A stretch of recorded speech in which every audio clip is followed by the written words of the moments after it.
சுக்கிரன் பார்க்கும்போது 4ஆம் இடத்துல இருக்கார். அவருடைய ராசியை அவர் பார்க்கிறார். அப்போ வீடு, வாகனங்கள் சம்பந்தப்பட்ட விஷயங்கள் கண்டிப்பாக உங்களுக்கு வெற்றியை கொடுக்கும். இது வரைக்கும் வீடு கட்ட முடியாம இருந்தீங்கன்னா கட்டிடலாம். கட்டியிருந்த வீடு கிரகபிரவேசம் பண்ணிடலாம். புதிதாக வண்டி வாங்கலாம். பழைய வண்டி கொடுத்து புதிய வண்டி வாங்கலாம். விற்காத பொருட்களை விற்கலாம். வாங்காத பொருட்களை வாங்கலாம். இது மாதிரி நடக்கும். அடுத்ததாக முன்னுடைய ஆசீர்வாதம் கண்டிப்பாக உங்களுக்கு கிடைக்கும். தகப்பனார் வழி உறவுல கொஞ்சம் பிரச்சனைகள் வந்து போகும். தகப்பனுடைய உடல்நிலையை பார்த்துக்கணும். இதெல்லாமே செய்யணும். மற்ற உறவுகள் நல்ல உதவியை கொடுக்கும்.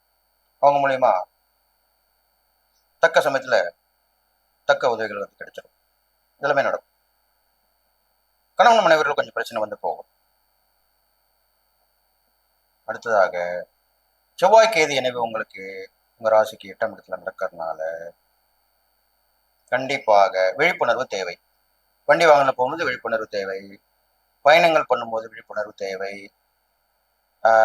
உடல் ஆரோக்கியத்தில் விழிப்புணர்வு தேவை. கண்ட கண்ட உணவுலாம் சாப்பிடக்கூடாது. ரொம்ப ஜாக்கிரதையா இருக்கும். இதெல்லாம் நீங்க கண்டிப்பா இந்த நேரத்துல கடைபிடிச்சு வரணும்.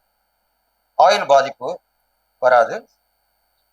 விபத்து, ஆபத்து, கண்டம் அப்படின்றது வந்து போகும். அது நீங்க உஷாரா இருக்கணும். அதுக்குதான் இந்த பதிவுல சொல்லிக்கிட்டு வரேன்.